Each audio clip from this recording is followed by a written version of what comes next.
ओम शांति। 23 जुलाई 2020 की मुरली है। बाबा ने कहा, मीठे बच्चे, ये तुम्हारा जीवन बहुत बहुत अमूल्य है, क्योंकि तुम श्रीमत पर विश्व की सेवा करते हो। इस हेल को, इस नरक को स्वर्ग बना देते हो। प्रश्न है, खुशी गायब होने का कारण तथा उसका निवारण क्या है? उत्तर, खुशी गायब होती है देह अभिमान में आने के कारण। दूसरा है, दिल में जब कोई शंका पैदा हो जाती है तो भी खुशी गुम हो जाती है। इसलिए बाबा राय देते हैं, जब भी कोई शंका उत्पन्न हो तो फौरन बाबा से पूछो। देही अभिमानी रहने का अभ्यास करो तो सदैव खुश रहेंगे। ओम शांति। ऊंचते ऊंच भगवान और फिर भगवान वाचे बच्चों के आगे मैं तुमको ऊंचते ऊंच बनाता हूँ, तो तुम बच्चों को कितनी खुशी होनी चाहिए। समझते भी हो, बाबा हमको सारे विश्व का मालिक बनाते हैं। मनुष्य कहते हैं परम पिता परमात्मा ऊंचते ऊंचे। बाप खुद कहते हैं, मैं तो विश्व का मालिक बनता नहीं हूँ। भगवान वाच, मुझे मनुष्य कहते हैं ऊंचते ऊंच भगवान, और मैं कहता हूँ कि मेरे बच्चे ऊंचते ऊंच हैं। सिद्ध कर बताते हैं, पुरुषार्थ भी ड्रामा अनुसार कराते हैं। कल पहले मुआफिक बाप समझाते रहते हैं, कुछ भी बात न समझो तो पूछो। मनुष्य को तो कुछ भी पता नहीं है, दुनिया क्या है, बैकुंठ क्या है। भल कितने भी कोई नवाब मुगल आदि होकर गए हैं, भल अमेरिका में कितने भी पैसे वाले हैं, परंतु इन लक्ष्मी नारायण जैसे तो हो न सके। वह तो व्हाइट हाउस आदि बनाते हैं, परंतु वहाँ तो रतन जड़ित गोल्डन हाउस बनते हैं।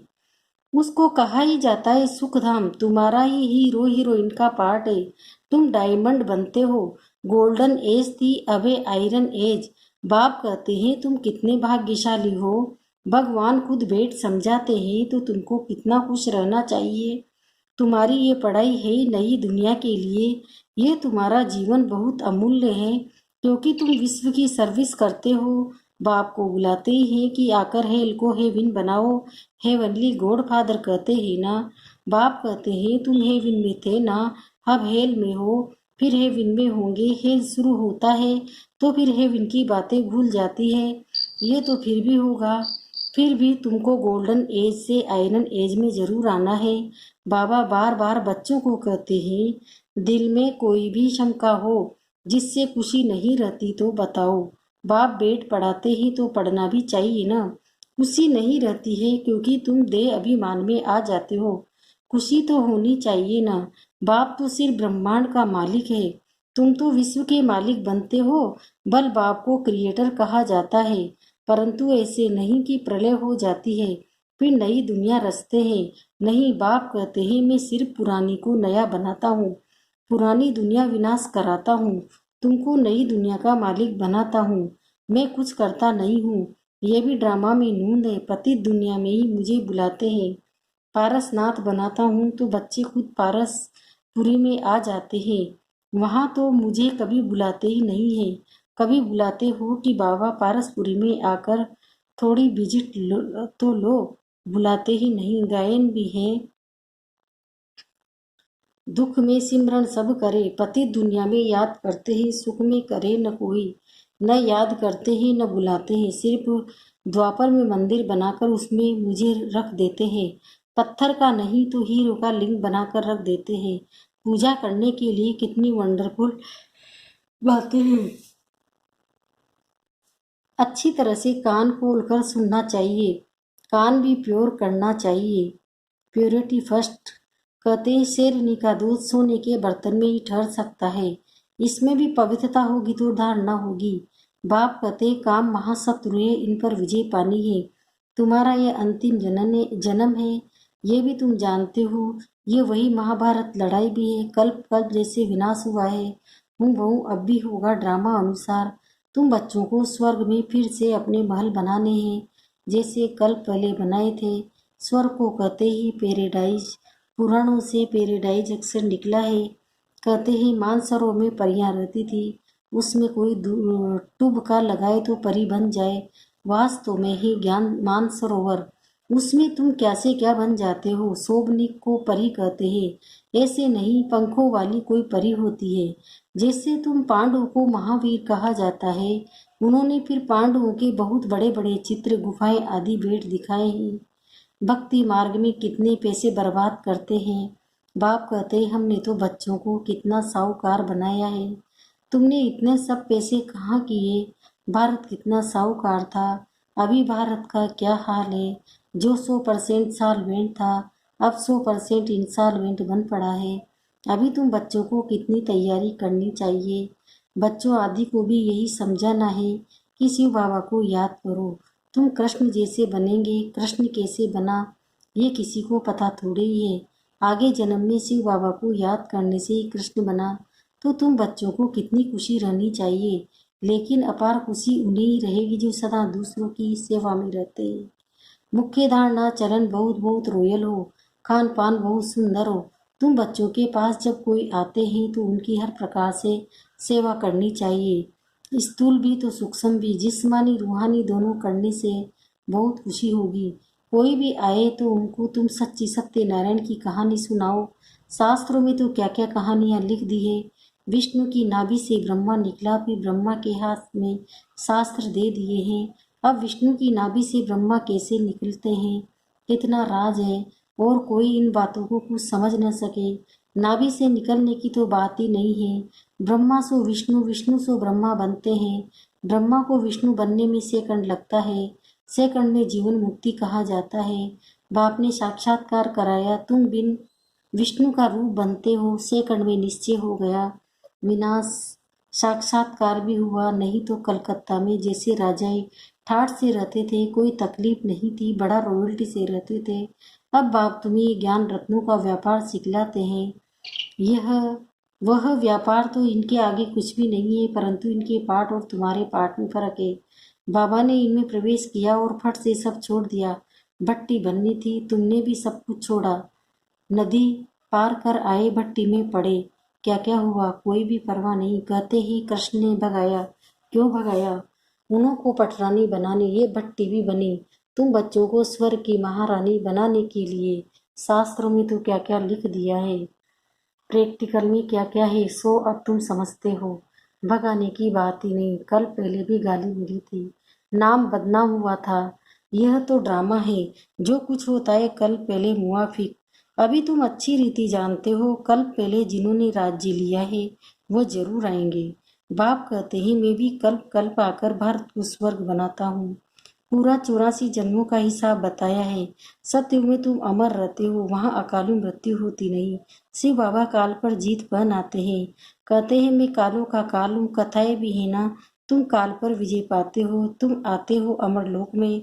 अमर लोक में ऊंच पद पाने के लिए एक तो पवित्र बनना है, दूसरा फिर देवी गुण भी धारण करने हैं। अपना रोज पोता मेल रखो।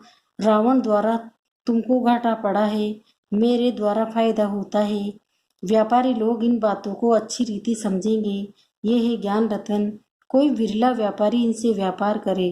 तुम व्यापार करने आए हो, कोई तो अच्छी रीति व्यापार कर स्वर्ग का सौदा लेते हैं। 21 जन्म के लिए, 21 जन्म भी क्या, 50-60 जन्म तुम बहुत सुखी रहते हो, पदम पति बनते हो। देवताओं के पैर में पदम दिखाते हैं ना, अर्थ थोड़े ही समझते हैं। तुम अभी पदम पति बन रहे हो तो तुमको कितनी खुशी होनी चाहिए। बाप कहते हैं, मैं कितना साधारण हूँ, तुम बच्चों को स्वर्ग में ले जाने आया हूँ। बुलाते भी हो, हे पतित पावन आओ, आकर पावन बनाओ। पावन रहते ही ये सुख धाम में।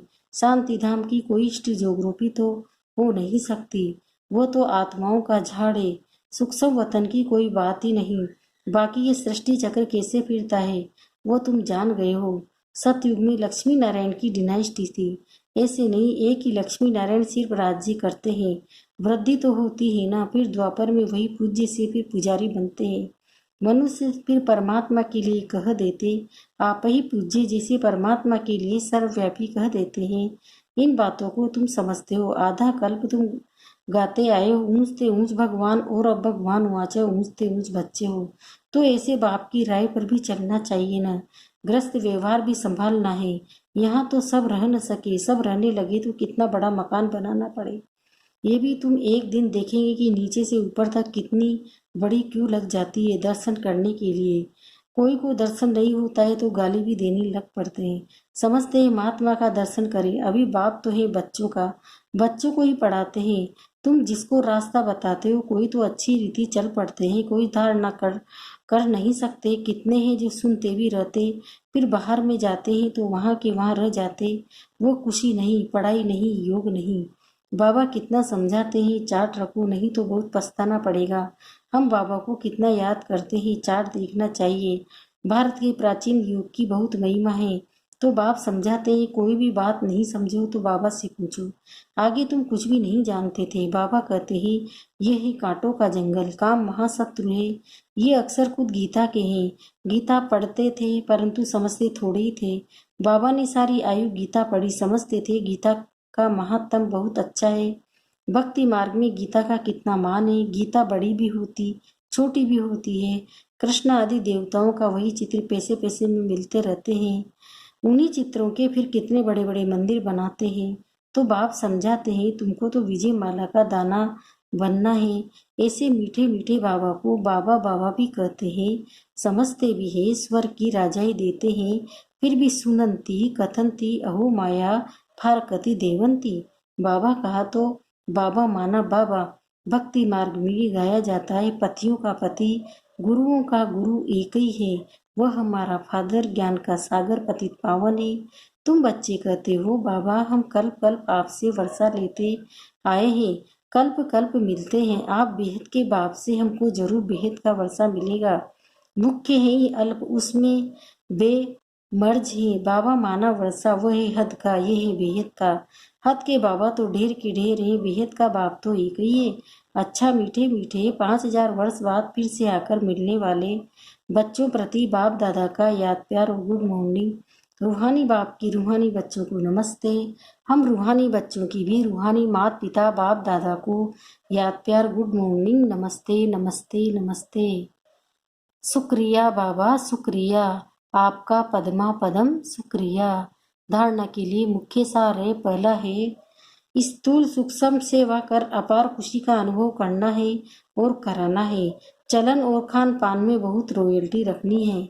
दूसरा है अमर लोक में ऊंच पद पाने के लिए पवित्र बनने के साथ साथ देवी गुण भी धारण करने हैं। अपना पोता मेल देखना है कि हम बाबा को कितना याद करते हैं। अविनाशी ज्ञान रत्नों की कमाई जमा कर रहे हैं। कान प्योर बने जिसमें धारणा हो सके। वरदान माया के खेल को साक्षी होकर देखने वाले सदा निर्भय माया जीत भव। इसका विस्तार है समय प्रति समय जैसे आप बच्चों की स्टेज आगे बढ़ती जा रही है ऐसे अब माया का वार नहीं होना चाहिए। माया नमस्कार करने आए, वार करने नहीं। यदि माया आ भी जाए तो उसे खेल समझकर देखो। ऐसे अनुभव हो जैसे साक्षी होकर हद का ड्रामा देखते हैं। माया का कैसा भी विकराल रूप हो, आप उसे खिलौना और खेल समझकर देखेंगे तो बहुत मजा आएगा। फिर उससे डरेंगे व घबराएंगे नहीं।